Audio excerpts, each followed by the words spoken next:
Move to the back where you belong. These seats are for real passengers.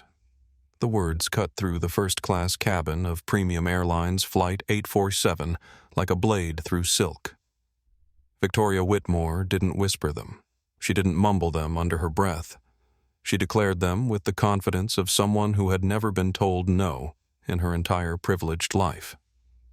At exactly 7:30 p.m. EST on November 15, 2024, inside the cream leather sanctuary of first class at JFK Terminal 4, those 12 words would trigger the most expensive meltdown in aviation history. The woman saying them had no idea she was speaking to two men who could ground her flight with a single phone call. Before this story ends, someone's about to lose everything they thought money could protect. If you believe respect shouldn't depend on how you dress, hit that subscribe button and tell me in the comments, have you ever been judged by your appearance? Because what happens next proves that quiet power beats loud privilege every single time. The two men sitting in seats 1A and 1B didn't look like they belonged in first class. At least, that's what Victoria Whitmore thought as she stood in the aisle, her designer handbag clutched like a weapon, her perfectly manicured nails tapping against her diamond-encrusted watch. Carson Blake, sitting by the window, wore a simple black hoodie and dark jeans. His twin brother Carson in the aisle seat was dressed identically. To anyone glancing their way, they looked like college students who had somehow wandered into the wrong section of the plane. They weren't college students. They were 34-year-old tech moguls worth more than most small countries' GDP. But Victoria Whitmore didn't know that. All she saw were two black men in hoodies sitting in what she considered her seats. "Excuse me," she said again, louder this time, her voice dripping with the kind of entitled outrage that money can't buy but privilege can perfect. "These are our seats. Arthur and I always sit in row 1. Cameron looked up from his phone, his dark eyes meeting Victoria's ice-blue glare. His voice was calm, steady, the tone of a man who had learned long ago that volume doesn't equal power. "Ma'am, we're in our assigned seats. Perhaps you should check with the flight attendant about yours." Victoria's face flushed red beneath her expensive makeup. She turned toward the galley and snapped her fingers like she was summoning a servant. "Stewardess. Stewardess." "There's been a mistake." Sarah Martinez emerged from behind the curtain, her crisp uniform immaculate, her smile practiced and professional. She had been working for Premium Airlines for 3 years, and she knew exactly who Victoria Whitmore was. Victoria flew this route twice a month, always complained about something, and always got her way. "Is there a problem, Mrs. Whitmore?" Sarah asked, her voice respectful but tired. "Yes, there's a massive problem," Victoria said, pointing a jeweled finger at the Blake twins. "These people are in our seats. Arthur and I always sit in 1A and 1B. Move them to the back where they belong." The cabin fell silent. Other first-class passengers turned to watch. Phone cameras started appearing, held discreetly but recording everything. Sarah looked at the twins, then back at Victoria. This was the moment where training should have kicked in. This was the moment where she should have asked to see boarding passes, realized the twins were in their correct seats, and politely told Victoria to find her actual seat. But Sarah didn't do that. She looked at two young black men in hoodies and made a choice that would cost her career, her reputation, and her future in the airline industry. "Gentlemen?" Sarah said, her voice taking on that condescending tone reserved for people she assumed couldn't fight back. "May I see your boarding passes, please?" "You already checked them when we boarded," Carson said quietly. "You served us champagne. I need to verify them again." Sarah insisted, her hand extended. "There seems to be a booking error." Carson sighed, the sound of a man who had been through this dance before. He pulled out his phone and showed the digital boarding pass. Cameron did the same. Seat 1A, Carson Blake. Seat 1B, Carson Blake. Premium first-class tickets paid in full. Sarah stared at the passes. They were valid. They were correct. But Victoria was breathing down her neck, and Sarah knew who paid the bills. "Mrs. Whitmore is a platinum-level member," Sarah said, as if that explained everything. "Perhaps we can move you gentlemen to seats 3A and 3B. They're also first-class seats." "No," Cameron said, his voice still calm, but now carrying an edge that made the nearby passengers lean in closer. "We paid for these specific seats. We're staying in these seats." Victoria's voice rose to a shriek. "This is ridiculous. Look at them. They're obviously using staff upgrades or stolen credit cards. Real first-class passengers don't dress like that." The words hung in the air like smoke after a gunshot. Every passenger in first class heard them. Every phone camera captured them. And in that moment, Victoria Whitmore signed her own social death warrant. What she didn't know was that the two men she had just humiliated weren't just successful. They weren't just wealthy. They were about to become the most powerful passengers in aviation history. Cameron pulled out his phone again.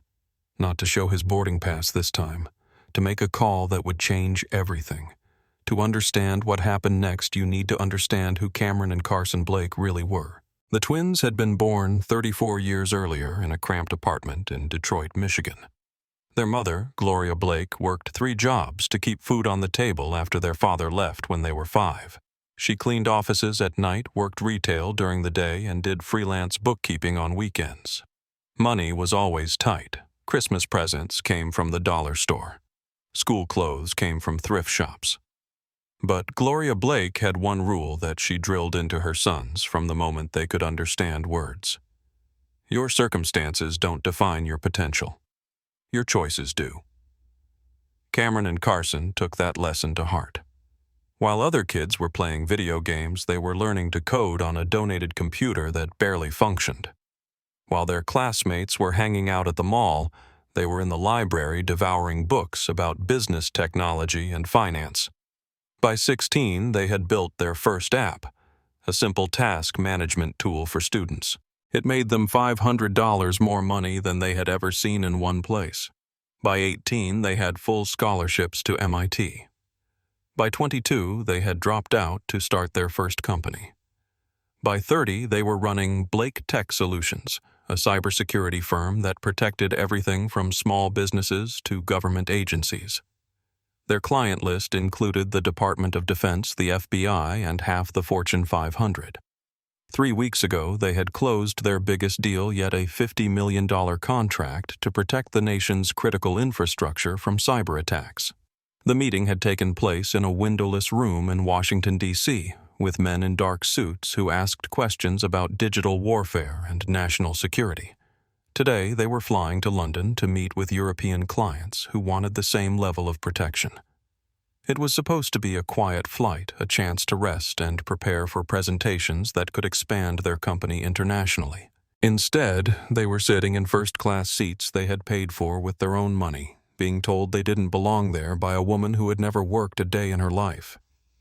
Victoria Whitmore was the kind of person who believed the world owed her something simply because she existed. Born into old money in Manhattan, she had married into even older money when she wed Arthur Whitmore, a real estate developer who owned half of Midtown. She had never earned $1 in her life, but she had spent millions of them. Her handbag cost more than most people made in a year. Her jewelry could have funded a small charity. Her sense of entitlement was worth more than both combined. Victoria believed that first class was her natural habitat, that people like the Blake twins were invading her space. She saw their hoodies and assumed poverty. She saw their skin color and assumed inferiority. She was about to learn that assumptions can be very expensive mistakes. Arthur Whitmore sat in seat 2A pretending to read a financial newspaper while his wife caused a scene. He had learned long ago that the path of least resistance was to let Victoria have her way. It was easier than fighting. It had always been easier than fighting. Arthur had built his fortune by reading people, by understanding power dynamics, by knowing when to push and when to yield. As he watched his wife berate 2 young men in hoodies, something in his experienced businessman's gut told him this was different. These weren't college kids or staff members or someone using a stolen credit card. These were men who sat with the kind of quiet confidence that came from real power, not inherited privilege. But Arthur said nothing. He had been saying nothing for 23 years of marriage. Sarah Martinez was 28 years old and had been working for Premium Airlines since she graduated college. She had hoped to travel the world, meet interesting people, maybe even save enough money to start her own travel business someday. Instead, she spent her days dealing with entitled passengers who treated her like a servant, demanding upgrades they didn't deserve and special treatment they hadn't earned. Sarah had grown up in a working-class family in Phoenix. Her parents had sacrificed everything to send her to college, working double shifts at factories to pay for her education. She knew what it was like to be judged by your appearance, to be assumed incompetent because of your last name or your accent. But she also knew that keeping wealthy passengers happy was how she kept her job. And Victoria Whitmore was the kind of passenger who could end careers with a single complaint to management. So, Sarah made a choice that thousands of service workers make every day. She chose job security over moral courage. She chose wrong. Captain Michael Thompson was in the cockpit running through his pre-flight checklist when the call came through on the intercom. Sarah's voice was tense, professional, but clearly stressed. "Captain Thompson, we have a situation in first class. Mrs. Whitmore is requesting that we reseat 2 passengers. There seems to be a dispute over seat assignments." Michael Thompson was 45 years old and had been flying for Premium Airlines for 15 years. He was 3 years away from retirement, 3 years away from a pension that would set him up for life. He had seen disputes like this before, and they always ended the same way. Whatever the high-value passenger wanted, the high-value passenger got. "Handle it quietly," he said into the intercom. "Whatever Mrs. Whitmore needs." It was a decision that would cost him everything. Co-pilot James Rodriguez was new to Premium Airlines, having transferred from a regional carrier just 6 months earlier. At 33, he was still learning the unwritten rules of commercial aviation. Keep the wealthy passengers happy, avoid confrontations, and never ever create problems for management. When he heard the captain's response to the first-class situation, he nodded approvingly. This was how things worked in the big leagues. Customer service meant giving important customers whatever they wanted. He had no idea he was about to become complicit in a discrimination case that would make international headlines. Back in first class, other passengers were starting to take notice. Margaret Foster, a retired teacher from Boston, had her phone out and was discreetly recording everything. She had seen enough workplace harassment in her 40-year career to recognize discrimination when she saw it. David Chen, a software engineer heading to London for a conference, was live tweeting the incident with the hashtag #RespectInTheSkies. His followers were already starting to share the posts. Dr. Elena Rodriguez, a pediatric surgeon, was composing a detailed email to Premium Airlines customer service documenting every word she had witnessed. None of them knew they were about to become witnesses to a corporate meltdown of historic proportions. Carson Blake looked at his brother Cameron and saw something he recognized: the calm that came before the storm. They had been through this kind of discrimination before in boardrooms and restaurants, in exclusive clubs and upscale hotels. Usually they handled it quietly, privately, with a word to the right person or a discreet conversation with management. They had learned that making scenes rarely solved problems. But this was different. This was public. This was being recorded. And this was happening in front of other passengers who were watching to see how 2 successful black men would respond to being told they didn't belong. Cameron pulled out his phone, scrolled through his contacts, and found the number he needed. It was time to make a call that would remind everyone on Flight 847 that power doesn't always come with a title, wealth doesn't always come with inherited privilege, and sometimes the quietest person in the room is the most dangerous. As Cameron's finger hovered over the call button, Victoria Whitmore continued her tirade.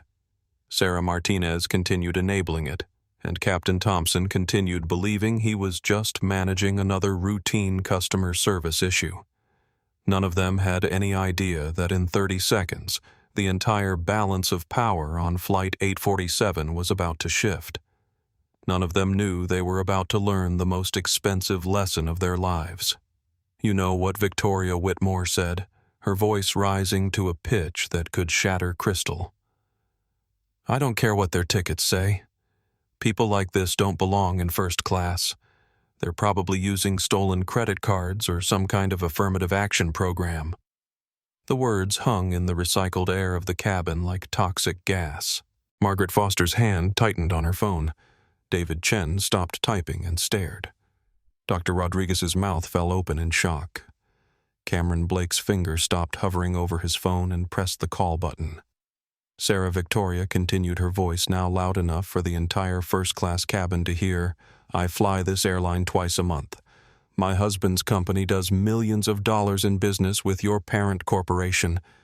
These people can sit in coach where they belong, or they can find another flight. Sarah Martinez felt sweat beading on her forehead. She had dealt with difficult passengers before, but never one who was being so openly racist in front of a cabin full of witnesses.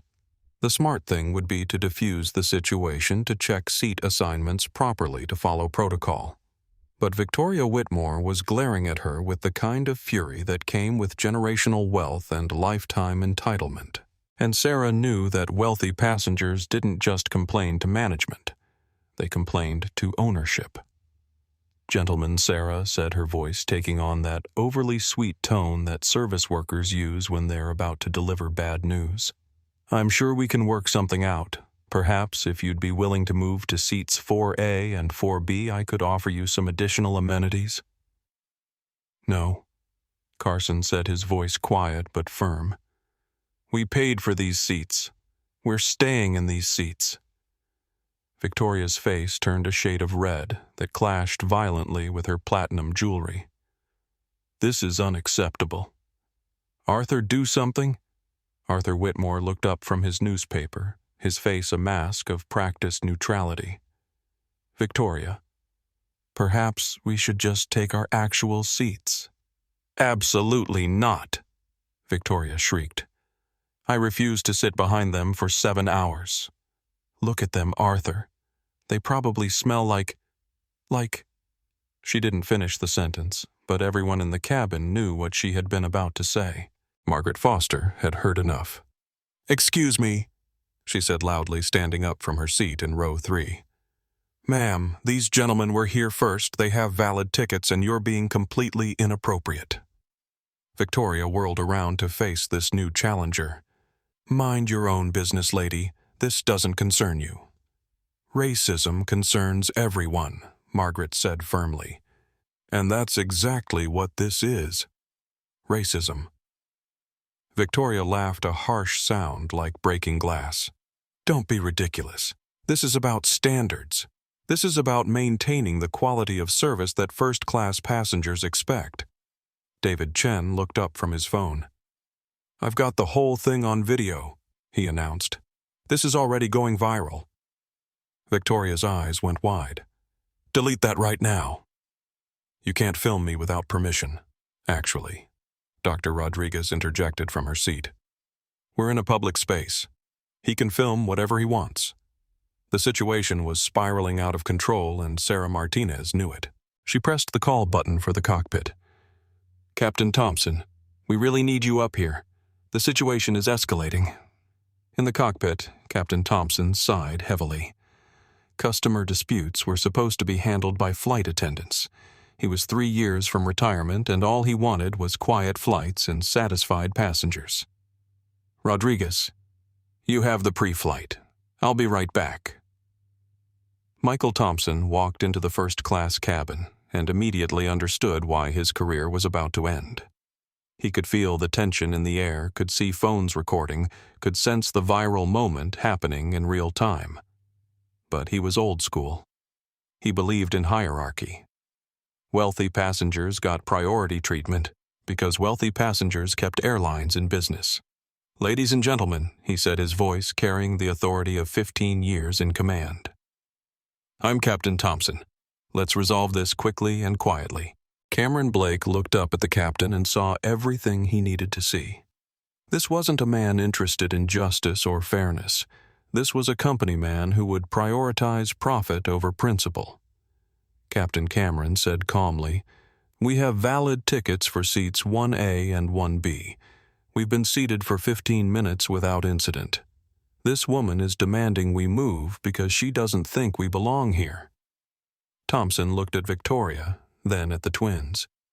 He made the same calculation Sarah had made, the same assumption that would cost him everything. "Gentlemen, I understand your position, but Mrs. Whitmore is a valued customer. Perhaps we could find you some comparable seats." "No," Cameron said again. "We're staying here." Victoria clapped her hands together like a child getting her way.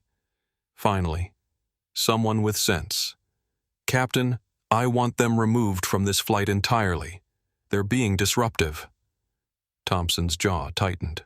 He had dealt with unruly passengers before, but he had never had to physically remove paying customers from their correctly assigned seats.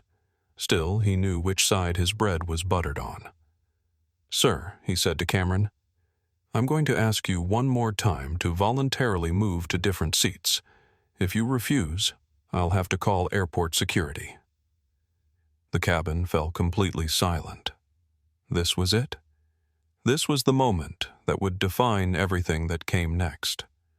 Margaret Foster held her phone steady, recording every word. David Chen's live tweet thread had already been retweeted 500 times. Dr. Rodriguez was taking detailed notes in her phone. Other passengers from coach had started to gather at the first-class curtain drawn by the raised voices and obvious confrontation. Cameron Blake looked at his twin brother. Carson gave an almost imperceptible nod. It was time. Cameron pressed the call button on his phone. On the other end, a voice answered immediately. "Blake Tech Solutions Emergency Line. This is Cameron Blake. Authentication code 77 Alpha Delta. I need an immediate conference call with David Crawford, Premium Airlines CEO, and General Peterson at DHS." The voice on the other end didn't hesitate. "Stand by, Mr. Blake. Connecting now." Victoria Whitmore was still talking, still demanding, still assuming she had won. Captain Thompson was reaching for his radio to call airport security. Sarah Martinez was trying to figure out how to minimize the damage. None of them were paying attention to the phone call that was about to change everything.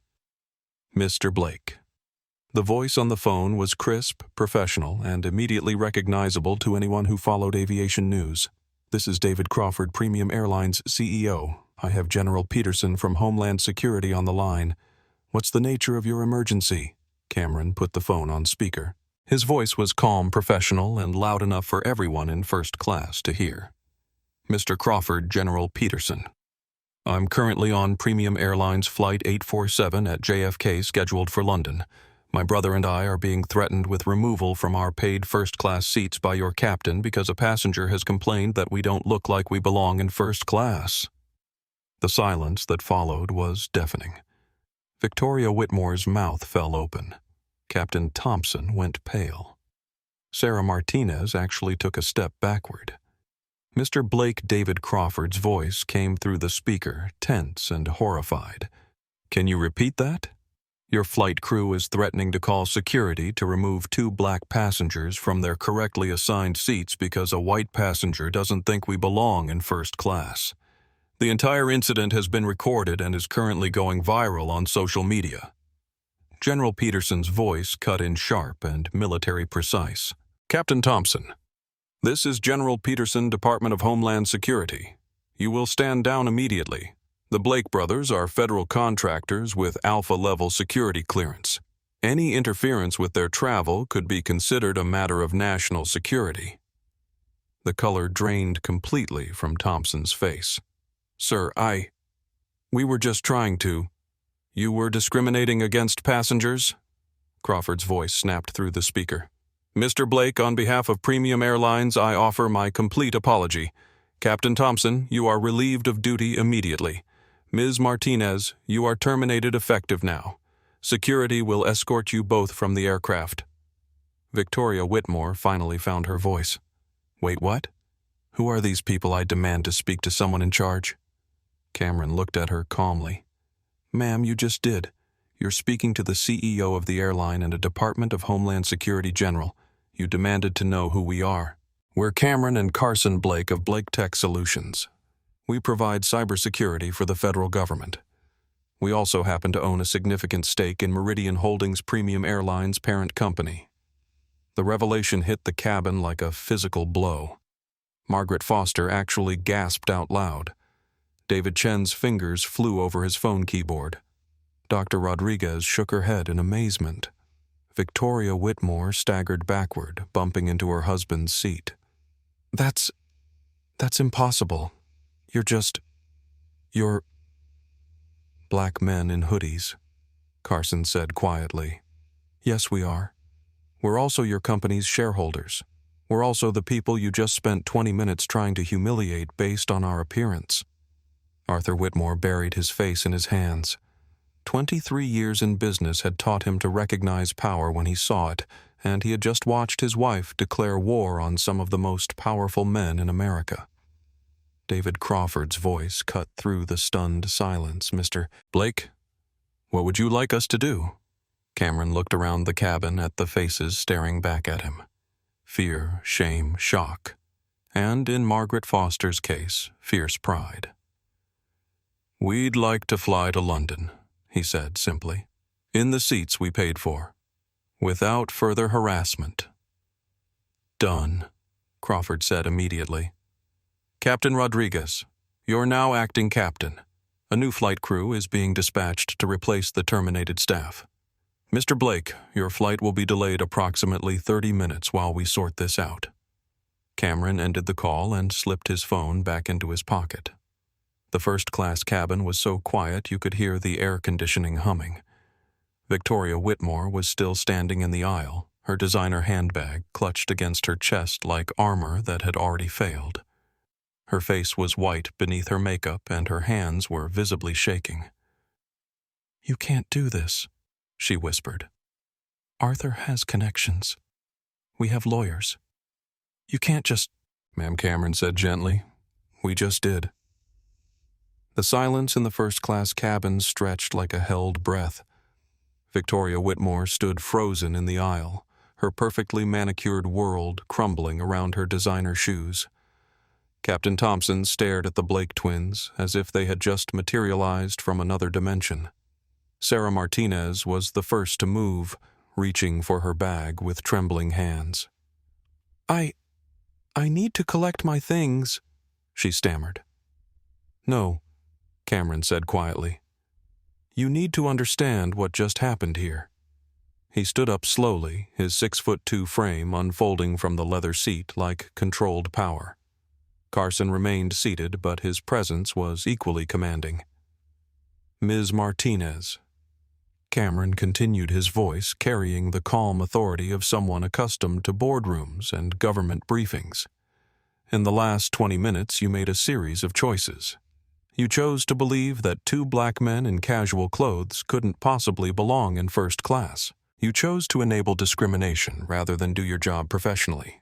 You chose to humiliate paying customers to appease someone who was behaving badly. Sarah's face crumpled. I was just trying to handle a difficult situation. By assuming we were the problem, Carson interjected from his seat. Not the woman screaming racial epithets, not the passenger making unreasonable demands. Us. Because of how we look. Dr. Rodriguez leaned forward from her seat. Ma'am, I heard everything. You never once asked to see Mrs. Whitmore's boarding pass. You automatically assumed these gentlemen were in the wrong. David Chen looked up from his phone. This is already at 50,000 retweets. Flight discrimination is trending. Victoria finally found her voice, though it came out as a strangled whisper. You planned this. This is some kind of setup. Cameron turned to face her fully. When he spoke, his voice was so quiet that everyone in the cabin had to lean in to hear him. Ma'am, we didn't plan anything. We bought tickets, boarded a plane, and sat in our assigned seats. You planned to have us removed because you don't believe people who look like us deserve to sit where you sit. That's not... I never said... You said we belonged in the back, Carson said calmly. You said we weren't real passengers. You said people like us don't fly first class. You suggested we were using stolen credit cards. Would you like me to continue? Margaret Foster stood up from her seat, her teacher's instincts kicking in. Young lady, she said to Victoria, I've been listening to excuses from entitled students for 40 years. What you did was inexcusable and everyone here witnessed it. Arthur Whitmore finally looked up from his newspaper. His face was gray and his hands shook slightly as he folded the pages. Victoria, stop talking. Please. Don't you tell me to stop talking, Victoria snapped, whirling on her husband. We're the victims here. We're being persecuted for having standards. The words hit the cabin like a slap. Even Arthur winced. Cameron pulled out his phone again. Since you seem to believe you're the victim here, let me show you what victimization actually looks like. He scrolled through his emails until he found what he was looking for. This is from last month. Blake Tech Solutions was hired to investigate a cybersecurity breach at a major hospital. During our initial meeting, the hospital administrator spent 10 minutes trying to find the real consultants. He assumed we were there to fix the computers, not secure the network. He scrolled to another message. This is from 3 weeks ago. We were presenting our proposal for the Department of Defense contract. A general actually asked if we were the translators for the real presenters. Carson took over. 2 months ago, we were staying at a 5-star hotel in Manhattan. Security was called because someone reported suspicious individuals in the penthouse suite. We were kicked out of the pool because another guest complained that we were making her uncomfortable. Every week, Cameron continued, we face exactly what happened here today. People see our skin color and make assumptions about our intelligence, our success, our right to exist in certain spaces. Victoria's face was flushed again, but this time with embarrassment rather than anger. I don't see color. You were just what Dr. Rodriguez interrupted. Protecting first class from black people. Because that's exactly what you did. The cabin's intercom crackled to life. Ladies and gentlemen, this is your new acting captain, James Rodriguez. We apologize for the delay, but we're currently waiting for replacement crew members to arrive. We should be boarding the remainder of our passengers shortly. Margaret Foster looked around the cabin. Good. Those passengers need to hear what happened here. They need to understand what discrimination looks like. David Chen was still typing furiously on his phone. The story's been picked up by CNN, Fox, and BBC.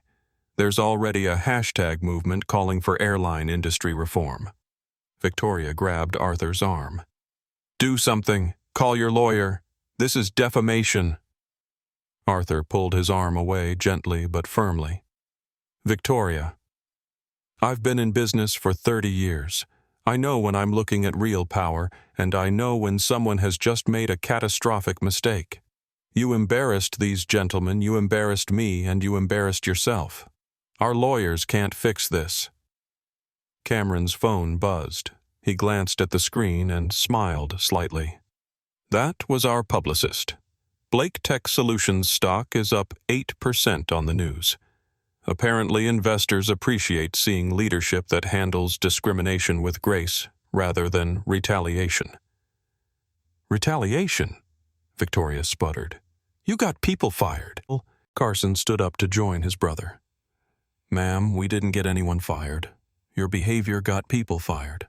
Captain Thompson chose to threaten us rather than do his job. Ms. Martinez chose discrimination over professionalism. Those were their choices, not ours. But you could have just moved seats, Victoria said desperately. You could have avoided all this. Could have. Cameron nodded. But why should we? We paid for these seats. We had every right to these seats. Moving would have told you that your behavior was acceptable. It would have told everyone watching that loud privilege beats quiet dignity. Margaret Foster clapped slowly. Exactly. How many times have good people stayed silent to avoid confrontation? How many times have victims moved aside to keep the peace? Dr. Rodriguez nodded. In my hospital, I see the results of that kind of thinking every day. Patients who don't advocate for themselves because they don't want to cause trouble. It leads to worse outcomes always. The cabin door opened and 3 new flight attendants entered, led by a middle-aged Hispanic woman with kind eyes and a professional bearing. Good evening, ladies and gentlemen. I'm Maria Santos, your new lead flight attendant. On behalf of Premium Airlines, I want to personally apologize for the delay and any inconvenience you've experienced. She walked directly to Cameron and Carson. Mr. Blake. Mr. Blake. I'm here to ensure that your flight to London is everything it should be. Is there anything you need right now? Cameron smiled genuinely for the first time since boarding. Just professional service, Ms. Santos. The same service you'd give any passenger. You'll have that and more, Maria promised. She turned to address the entire cabin. Ladies and gentlemen, we'll be boarding the remainder of our passengers shortly. I want everyone to know that discrimination of any kind is not tolerated on Premium Airlines flights. Every passenger deserves respect and dignity regardless of their appearance, background, or seat assignment. Victoria made one last desperate attempt. This is all being blown out of proportion. I was just trying to sit in my usual seats. It's not about race, it's about tradition. Carson looked at her with something that might have been pity. Ma'am, tradition is just peer pressure from the dead. The tradition you're defending is the tradition of judging people by their skin color instead of their character. Arthur Whitmore stood up slowly. Victoria, we need to go. Now. Go! She shrieked. Go where? These are our seats. Arthur pulled out his phone and showed her the screen. No, Victoria. These are our seats. He held up boarding passes for seats 2C and 2D. The admission hung in the air like a confession. Margaret Foster shook her head in disgust. So you knew the whole time that you were in the wrong seats? Arthur nodded miserably. Victoria always demands the bulkhead. She usually gets it because the staff knows her and they want to avoid scenes. I tried to tell her quietly that our seats were in row 2, but you let her humiliate these men anyway, Dr. Rodriguez said coldly. David Chen looked up from his phone. Sir, your wife's behavior has been viewed by over 2 million people in the last hour. Your real estate company's website is being flooded with negative reviews. Arthur's face went white. What Whitmore properties? David confirmed. People are calling for boycotts. Your company stock is down 12% in after-hours trading. Victoria grabbed Arthur's phone to see for herself. Her face went through several color changes as she scrolled through the social media responses. Racist landlord married to racist wife, she read aloud. Boycott Whitmore properties. Housing discrimination investigation needed. Arthur, they're destroying us. Cameron watched the couple's panic with detached interest. Ma'am, nobody destroyed you. Your words destroyed you. Your behavior destroyed you. Social media just made sure everyone could see it happen.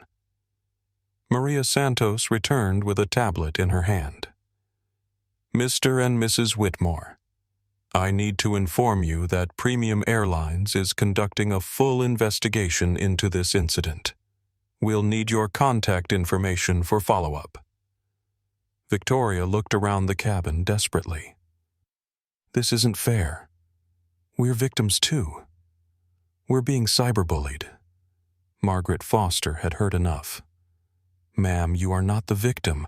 You spent 20 minutes trying to humiliate 2 men based on their race. You're facing the consequences of your own actions. Dr. Rodriguez nodded. In medicine, we have a saying, first do no harm. You chose to do harm. These gentlemen chose to respond with dignity. The intercom crackled again. Ladies and gentlemen, we're ready to begin general boarding. Thank you for your patience. As economy passengers began filtering past the first-class cabin, they could see the tension, the phones, the obvious aftermath of some kind of incident. Whispered conversations started immediately. Did you see the video? That's them, the guys from Twitter. Those are the twins who exposed that racist lady. Victoria heard the whispers and shrank lower in her seat. Arthur stared at his phone, watching his company's reputation crater in real time. Cameron and Carson remained calm, professional, treating the situation like any other business crisis they had navigated. They had dealt with hostile corporate takeovers, congressional hearings, and Department of Defense briefings. One entitled Socialites Meltdown was manageable. Maria Santos approached them again. Mr. Blake, our CEO. Mr. Crawford wanted me to give you his direct number. He'd like to schedule a meeting to discuss how we can prevent incidents like this in the future. Cameron took the card. We'll consider it. Right now, we just want to get to London. Of course. Can I get you anything else? Different seats, perhaps. We could move you to our premium suite section. Carson shook his head. We're staying right here. These are our seats. This is where we belong. The simple statement carried weight that everyone in the cabin understood.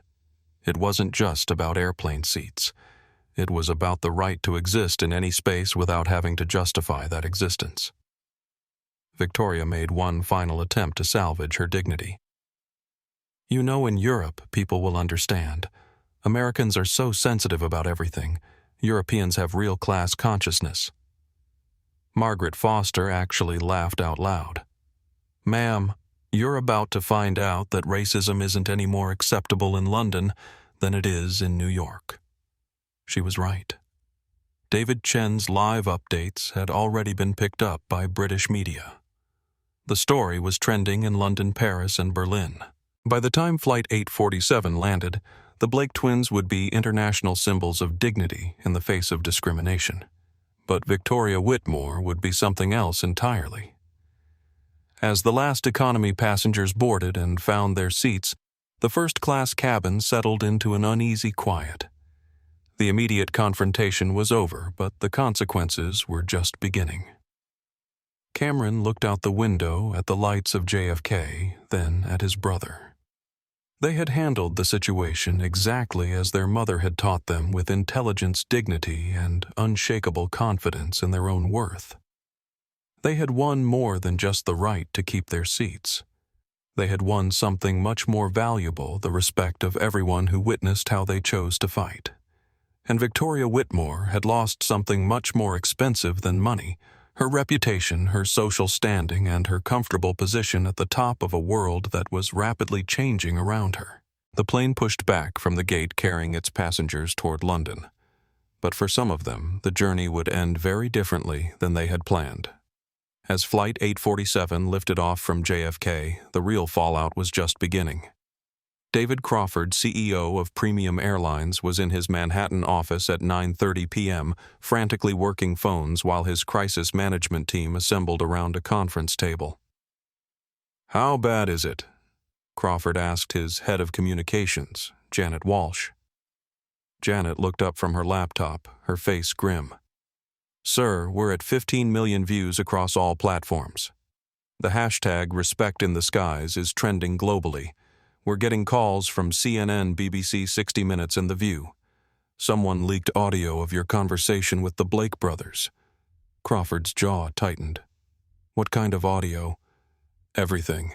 The whole phone call where you fired Thompson and Martinez. The twins asking for you and General Peterson. All of it. It's been edited into a 3-minute video that makes us look exactly as bad as we are. Crawford's phone buzzed. He glanced at the screen and his face went pale. That's the chairman of the board. This is going to be a very long night.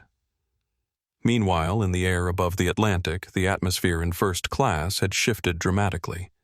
Maria Santos and her crew were providing exceptional service, going out of their way to ensure every passenger felt comfortable and respected.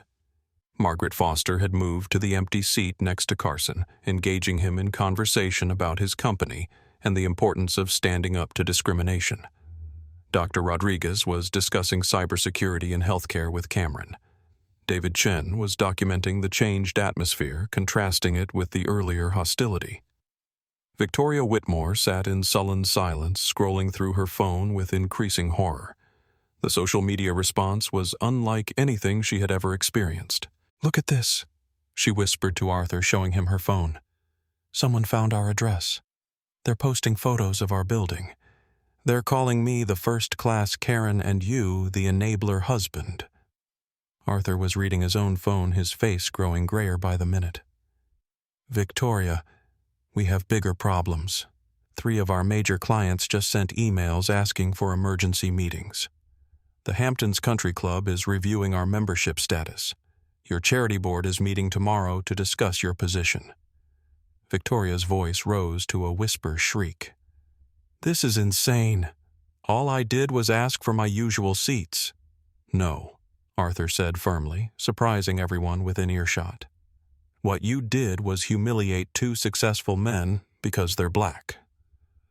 What you did was turn our family into a symbol of everything wrong with entitled privilege. What you did was destroy 30 years of reputation building in 30 minutes. It was the first time in their marriage that Arthur had directly contradicted his wife in public. The shock on Victoria's face was visible from 3 rows away. Cameron, overhearing the conversation, turned slightly in his seat. "Mr. Whitmore, you seem like a reasonable man.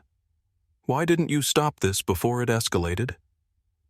Arthur looked up his face, showing the exhaustion of a man confronting uncomfortable truths. "Because I've been taking the path of least resistance for 23 years. Because it was easier to let Victoria have her way than to have difficult conversations. Because I'm a coward." The admission hung in the air, raw and honest. Victoria stared at her husband as if seeing him for the first time. "Arthur, you can't mean that." "I can and I do," Arthur said quietly. "I've watched you treat service workers badly for years. I've listened to you make comments about people who don't look like us. I've enabled behavior that I knew was wrong because confronting it would have meant confronting you." Dr. Rodriguez leaned forward. "Mr. Whitmore, that kind of honesty is the beginning of change. It's never too late to choose differently." Margaret Foster nodded. "In my teaching career, I've seen bullies and I've seen enablers. The bullies cause immediate harm, but the enablers allow it to continue. Both have to change for real progress to happen." Cameron's phone buzzed with a call from David Crawford again. He put it on speaker with the CEO's permission. "Mr. Blake, I wanted to update you personally. We've terminated not just the flight crew, but also the gate supervisor who allowed Mrs. Whitmore to board without checking her seat assignment.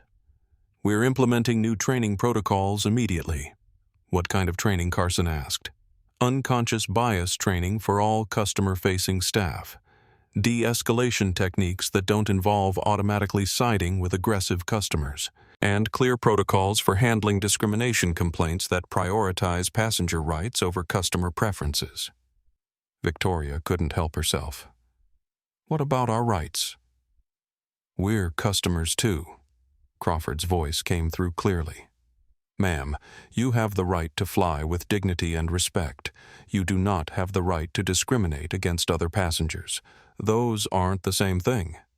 Margaret Foster actually clapped. "Excellent response, Mr. Crawford." Cameron continued the conversation.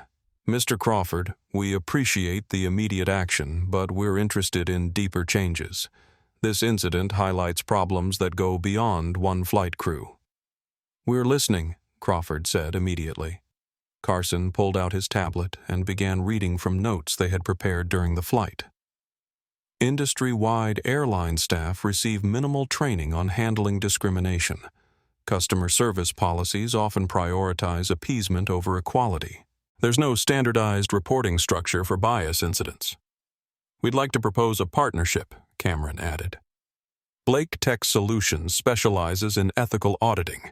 We can analyze your policy's training materials and incident reports to identify patterns of discriminatory treatment." Crawford didn't hesitate. Consider it approved. What would you need full access to your training protocols, complaint databases, and customer service policies? We'll provide a comprehensive analysis and recommendations for improvement, Carson said. Dr. Rodriguez looked impressed. You're turning this incident into positive change for everyone. David Chen looked up from his phone. This conversation is going to make great follow-up content. People love seeing problems turned into solutions. Victoria was frantically whispering to Arthur. They're taking over the airline. This is getting completely out of control. Arthur shook his head. Victoria, they're making the airline better. They're ensuring that what happened to them doesn't happen to other people. That's called leadership. Maria Santos approached with an update. Gentlemen, we're about 2 hours out from London. The captain wanted me to let you know that we've received clearance for priority landing. Customs has been notified that you're federal contractors, so your processing should be expedited. That's not necessary, Cameron said. We're happy to go through normal procedures. Sir, it's not about special treatment. It's about treating you the way you should have been treated from the beginning. Margaret Foster smiled. There's a difference between earned respect and demanded privilege. These men earned respect through their actions and accomplishments. Victoria was still scrolling through social media, her horror growing. Arthur, look at this. Someone created a Wikipedia page about me. Victoria Whitmore, born 1971, known for racist incident on Premium Airlines Flight 847. That's what I'll be remembered for. Then change the story, Dr. Rodriguez suggested. Use this as a learning experience. Acknowledge what you did wrong, show genuine growth, contribute to solutions. I don't need to learn anything, Victoria snapped. I'm not a racist. I was just having a bad day. The cabin fell silent. Even Arthur shook his head sadly. Cameron turned to face Victoria directly. Ma'am, respectfully, that statement proves you haven't learned anything. Racism isn't just burning crosses and white hoods. It's assuming that black people don't belong in first class. It's believing that your comfort matters more than other people's dignity. Carson added, it's thinking that being polite while discriminating makes the discrimination acceptable. Margaret Foster leaned forward. Young lady, I've taught teenagers for 40 years. The ones who grew up to be good humans were the ones who could admit when they were wrong. The ones who made excuses for bad behavior stayed stuck in those patterns forever. Arthur looked at his wife with something that might have been hope. Victoria, this could be a turning point. You could use this experience to become a better person. Victoria's response revealed everything about her character. I don't want to become a better person. I want this to go away. I want people to stop talking about it. I want things to go back to the way they were. The admission was devastating in its honesty. She wasn't sorry for her behavior.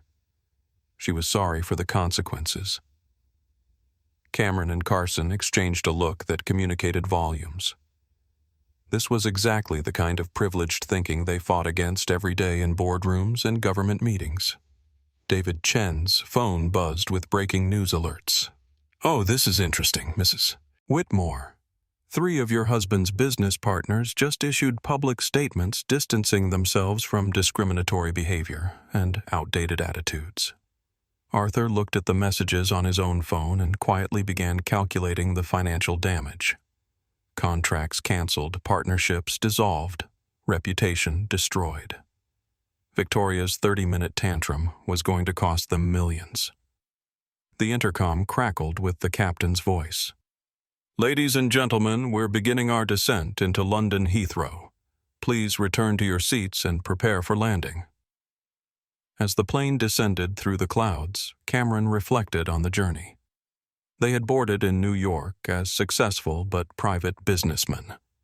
They would land in London as symbols of dignity in the face of discrimination. More importantly, they had turned a moment of humiliation into an opportunity for positive change. Blake Tech Solutions would now be consulting on airline industry reform. Their partnership with Premium Airlines could become a model for other companies. Victoria Whitmore, meanwhile, would land as one of the most infamous passengers in aviation history. Her name would be forever associated with entitled racism and the consequences of public discrimination. But that was her choice, just as their response had been theirs. Carson looked out the window at the lights of London approaching. "You know what the best part of this is?" "What's that?" Cameron asked. "We get to keep our seats." The simple statement carried profound meaning. They had fought for more than just first-class accommodation. They had fought for the principle that respect shouldn't depend on appearance, that dignity shouldn't require justification, and that equality wasn't negotiable. As the wheels touched down at Heathrow, they had won that fight completely. Within 24 hours of Flight 847's landing at Heathrow, the corporate casualties began mounting like dominoes in an earthquake. Captain Michael Thompson sat in his empty Staten Island apartment staring at a severance package that wouldn't cover his mortgage for more than 3 months. 15 years of perfect service records meant nothing now. His pension was frozen pending a Federal Aviation Administration investigation into discriminatory practices. "I was just following customer service protocols," he told his wife Linda over the phone. She was visiting her sister in Florida, supposedly for a week, but Thompson suspected she might not be coming back. Linda said, her voice tired. "I watched the video." Everyone watched the video. Those men weren't causing trouble. You chose to threaten them to make a racist passenger happy. Thompson ended the call and opened his laptop. Job search websites for commercial pilots all carried the same basic question. Have you ever been terminated for cause? His career in aviation was over. Sarah Martinez had it worse. At 28, she had fewer savings and no pension to lose. Her termination from Premium Airlines included a notation of discriminatory conduct which effectively blacklisted her from the entire airline industry. She sat in her Phoenix apartment scrolling through social media comments about herself. Someone had found her high school yearbook photos. Her former classmates were posting on her Facebook page expressing shock and disappointment. "I'm not a racist," she wrote in a long Instagram post that she deleted and rewrote 12 times. "I was just trying to handle a difficult customer situation. I made a mistake in judgment, but it wasn't about race." The post received 3 847 comments in 2 hours. Only 17 were supportive. Her mother called from Tucson. "Mija, what happened up there? The whole family is asking me questions I can't answer." Sarah tried to explain about difficult passengers and company policies, but the words sounded hollow even to herself. She had seen the video like everyone else. She could hear her own voice making assumptions about the Blake twins based on their appearance. The truth was becoming clear. She had discriminated, and now she was facing the consequences. Meanwhile, Victoria and Arthur Whitmore's world was crumbling with spectacular efficiency. Their flight landed at Heathrow to find British media waiting in the terminal. Someone had leaked their passenger manifest. "Mrs. Whitmore." Mrs. Whitmore shouted a reporter from The Guardian. "Do you have any comment about your behavior on Flight 847? Victoria pulled her designer scarf over her face and tried to push through the crowd. Arthur attempted damage control. "We're consulting with legal counsel," he said diplomatically. No comment at this time, but the damage was already expanding beyond social media shame. While they were in the air, Whitmore Properties' largest client, a pension fund managing teacher retirements, had issued a public statement. "We cannot continue our relationship with companies whose leadership demonstrates discriminatory attitudes toward the communities our members serve," the statement read. "Effective immediately, we are terminating all contracts with Whitmore Properties." That single announcement triggered a cascade of cancellations. By the time the Whitmores reached their London hotel, Arthur had lost 40% of his business portfolio. Victoria's social consequences were equally devastating. The Beacon Hill Country Club had called an emergency board meeting. Her membership was revoked by unanimous vote. The Whitney Museum removed her from their patron list. 3 charities asked her to resign from their boards. "This is insane," she told Arthur as they sat in their $800 per night hotel suite, scrolling through endless negative coverage. I'm being destroyed over one conversation." Arthur looked at his wife with a mixture of sadness and clarity he had never felt before. "Victoria, it wasn't one conversation. It was a pattern of behavior that finally got recorded. It was 30 years of treating people badly because you thought you could get away with it. The financial implications were staggering. Arthur's company was hemorrhaging contracts. Their Manhattan apartment building had protesters outside.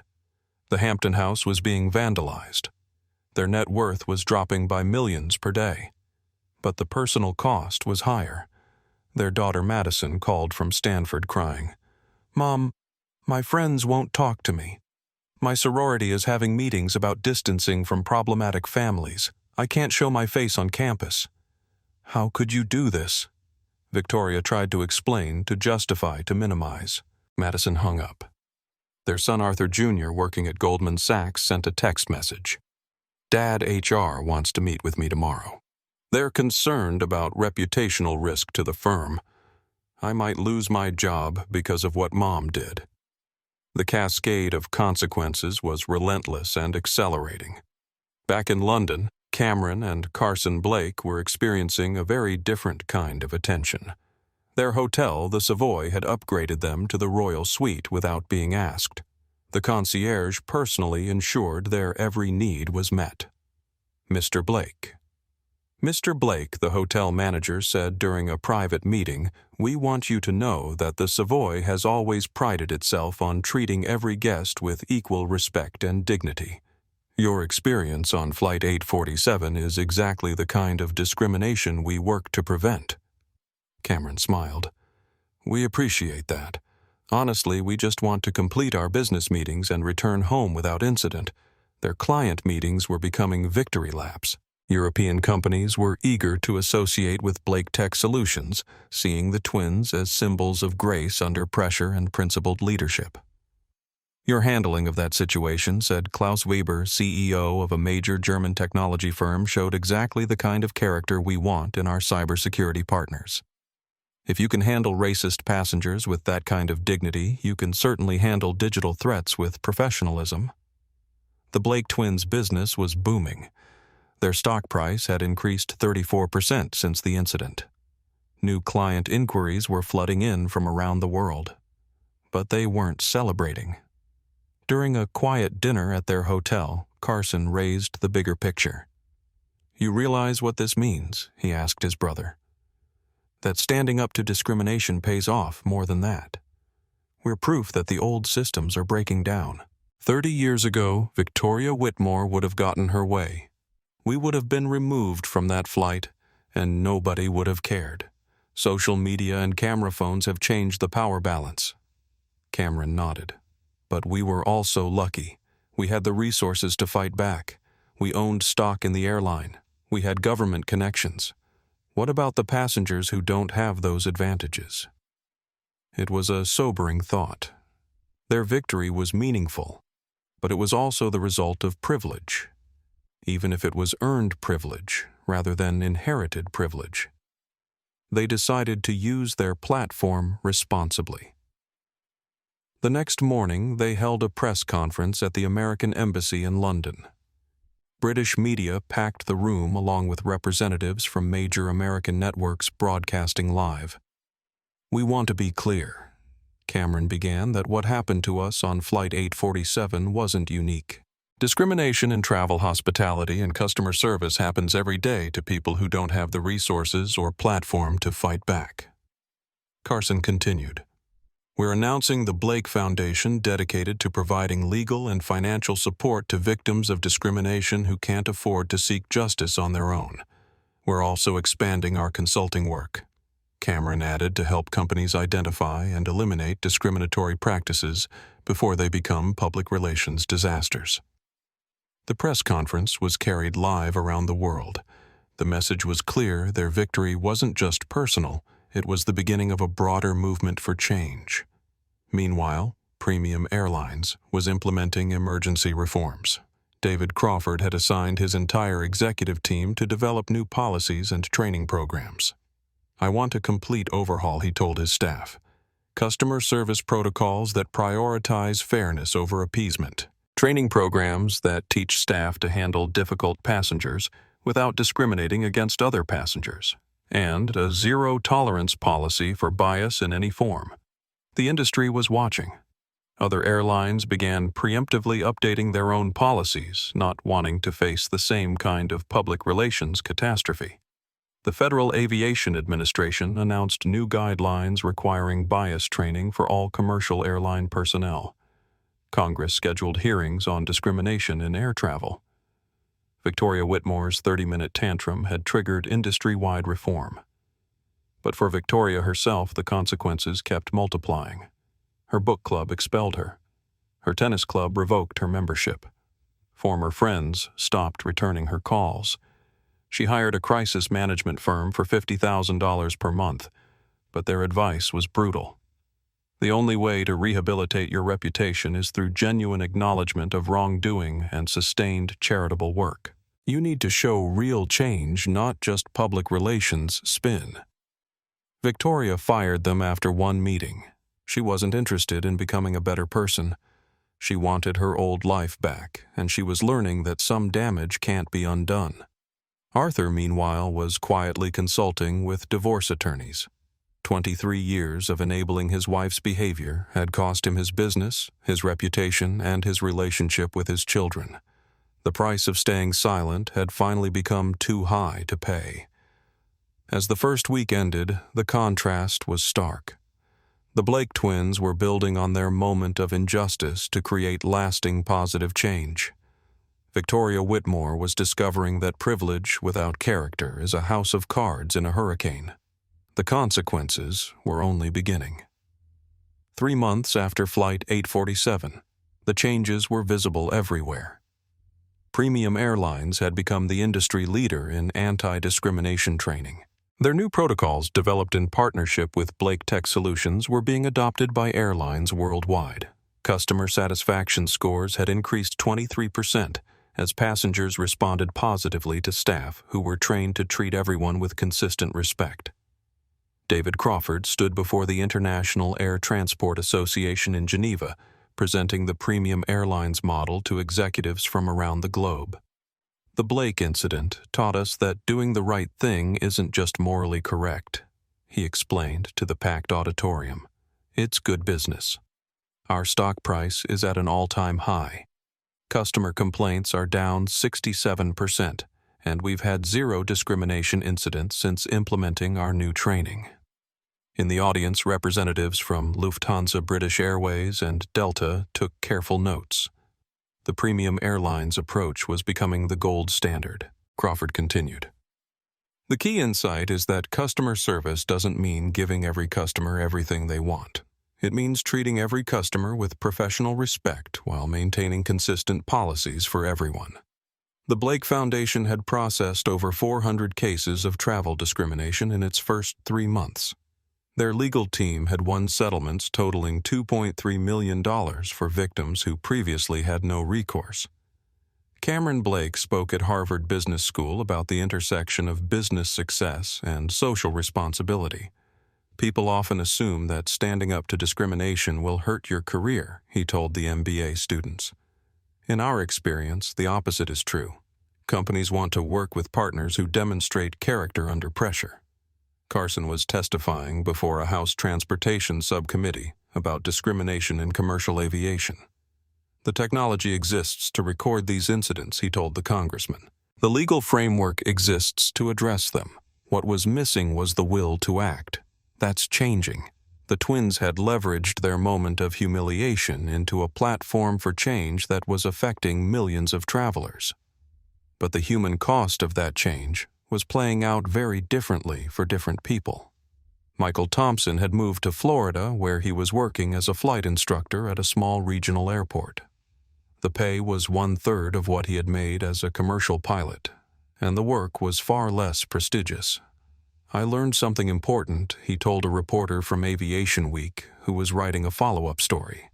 I spent 15 years thinking that keeping wealthy passengers happy was my job. I forgot that treating all passengers fairly was my duty. Thompson had used his severance pay to enroll in business ethics courses. He was slowly rebuilding his career with a better understanding of leadership and moral courage. Would I handle it differently now? He reflected. Absolutely. I would have asked to see Mrs. Whitmore's boarding pass. I would have verified seat assignments before taking any action. I would have treated the Blake twins with the respect they deserved from the beginning. Sarah Martinez had taken a job at a Phoenix hotel working in guest services for half her former airline salary. The position came with a notation that she was on probationary status due to her previous termination, but she was trying to learn from her mistakes. I enrolled in a community college course on cultural competency, she told her manager during a quarterly review. I'm also volunteering with a local organization that provides services to immigrant families. I want to understand how my assumptions about people affected my judgment. Her manager, Rosa Gutierrez, was cautiously optimistic. Sarah, what matters now is what you do going forward. You made a serious mistake, but you're taking responsibility and working to improve. That's more than many people do. Sarah had written letters of apology to the Blake twins, though she hadn't sent them. Her therapist suggested that the letters were more for her own healing than for the people she had wronged. I realize now that I was so focused on avoiding conflict with an aggressive customer that I created conflict with innocent passengers, she wrote in her journal. I need to find the courage to do what's right, even when it's difficult. The transformation was slow and painful, but it was genuine. Victoria Whitmore's story was very different. She and Arthur were in the middle of divorce proceedings. The financial settlement was brutal. Victoria would receive far less than she expected because Arthur's business losses were directly attributable to her behavior. The prenup includes a clause about conduct that damages the family's reputation, Arthur's lawyer explained. Mrs. Whitmore's actions on Flight 847 clearly qualify as reputation-damaging conduct. Victoria had hired 3 different crisis management firms, each promising to rehabilitate her image for increasingly expensive fees. None had succeeded. The problem, explained her latest consultant, is that authentic rehabilitation requires genuine remorse and consistent behavior change. You're not interested in either of those things. You want the consequences to disappear without acknowledging that your actions were wrong. Victoria fired that consultant too. She had moved into a smaller apartment in Queens, a dramatic come-down from her Manhattan penthouse. Her social circle had evaporated completely. Former friends crossed the street to avoid her. Her children had largely cut contact. Madison had changed her last name at school and was considering transferring to a different university. Arthur Jr. had been encouraged to find employment elsewhere and was now working for a much smaller firm. Mom Madison said during one of their rare phone calls, "I can't understand why you won't just apologize. Just say you were wrong and try to make things right." "I shouldn't have to apologize for having standards," Victoria replied, still clinging to her warped justification. Madison hung up. That was their last conversation. Victoria spent her days reading social media comments about herself becoming increasingly bitter and isolated. She had started a blog called The Real Story, where she claimed to be the victim of a woke mob and accused the Blake twins of orchestrating a setup. The blog had 17 regular readers. Her fall from social prominence to complete irrelevance was swift and absolute. She had become a cautionary tale whispered about in the same circles that once welcomed her. Meanwhile, Arthur was quietly rebuilding his life and career. He had sold his remaining real estate holdings and was working as a consultant for affordable housing development, trying to use his experience for positive social impact. "I enabled discrimination for 23 years, he told a reporter from the New York Times, who was writing about executives who changed careers after personal reckonings. I stayed silent when I should have spoken up. I chose comfort over courage. I'm trying to spend the rest of my career making up for that." Arthur had reached out to the Blake Foundation, offering his expertise in real estate development for their expansion into housing discrimination cases. They accepted his help, noting that genuine remorse and action were rare enough to deserve support. The Blake twins continued building their expanded platform. Blake Tech Solutions had opened offices in London, Berlin, and Tokyo, with each location specializing in helping companies identify and eliminate discriminatory practices. Their work went beyond consulting. They were funding research into bias in artificial intelligence, supporting minority-owned businesses through venture capital investments, and speaking at universities about leadership and ethics. The incident on Flight 847 was just the beginning, Cameron explained during a TED Talk that was viewed 4.7 million times. Real change happens when people choose to act differently in everyday situations, when they speak up instead of staying silent, when they choose principle over convenience. Carson had written a book titled Quiet Power: How Dignity Defeats Discrimination that became a bestseller in business leadership categories. The proceeds were donated to organizations fighting bias in hiring, lending, and public accommodations. Their mother, Gloria, now retired from her 3 jobs, attended every speaking engagement and interview. "I always told my boys that their circumstances wouldn't define their potential," she said proudly. "But I never imagined they would use their success to help so many other people." The ripple effects continued spreading. Airlines reported a 78% decrease in discrimination complaints as staff became more aware of bias and passengers became more confident about reporting inappropriate behavior. The Federal Aviation Administration's new bias training requirements had been extended to all transportation sectors. Buses, trains, and taxis were implementing similar protocols. Law schools were teaching the Flight 847 case as an example of how social media and public accountability could drive corporate reform faster than traditional legal processes. Most importantly, ordinary passengers were reporting that they felt more comfortable traveling, knowing that discriminatory treatment would be taken seriously and addressed promptly. The Blake twins had transformed their moment of humiliation into a movement for change that affected millions of people. But they remained focused on the future rather than the past. "We don't want to be known as the guys who were discriminated against on an airplane," Carson explained during a joint interview. "We want to be known as the people who used that experience to make travel more fair and dignified for everyone." The real victory, Cameron added, isn't that we kept our seats. It's that other passengers won't have to fight for theirs. 6 months after Flight 847, the transformation was complete. The Blake twins had built a legacy of positive change from a moment of injustice.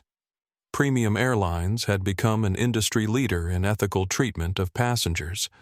Thousands of travelers were benefiting from improved policies and training. And Victoria Whitmore. She had become exactly what she feared most: irrelevant. The lesson was clear: character matters. Choices have consequences. And in an age of social media and instant accountability, privilege without principle is a liability that no amount of money can protect.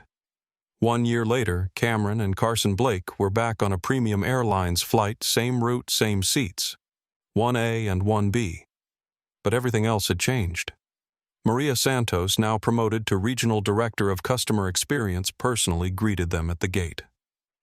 "Mr. Blake, welcome aboard.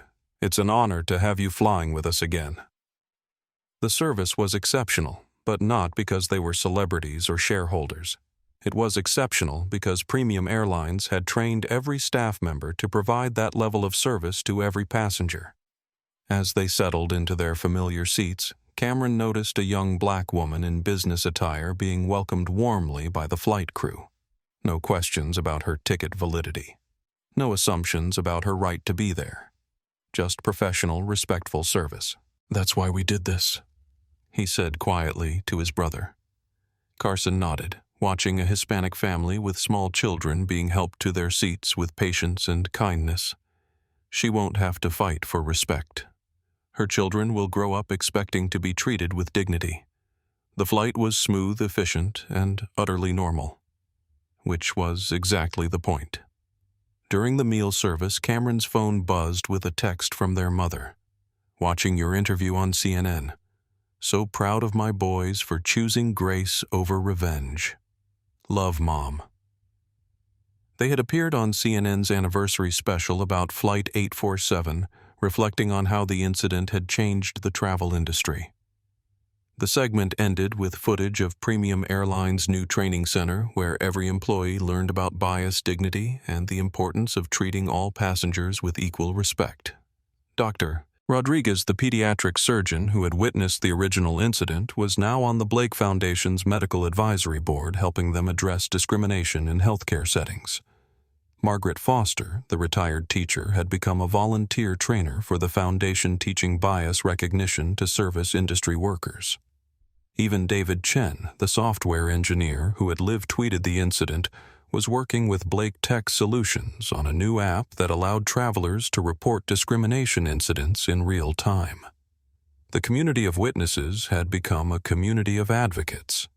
As the plane descended toward JFK, Carson reflected on the journey that had brought them to this moment. You know what the most important lesson was. What's that? We didn't have to choose between dignity and success. We thought standing up might hurt our business, but it actually made us more successful. Integrity doesn't cost you opportunities. It attracts the right ones. Cameron smiled.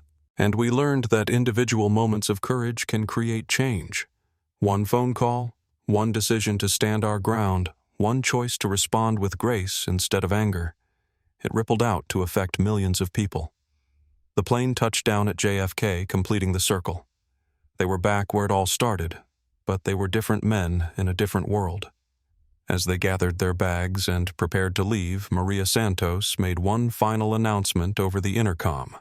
Ladies and gentlemen, as we conclude our flight today, I want to remind everyone that respect and dignity aren't amenities. They're standards. Every passenger deserves to be treated with courtesy and professionalism, regardless of their appearance, background, or destination.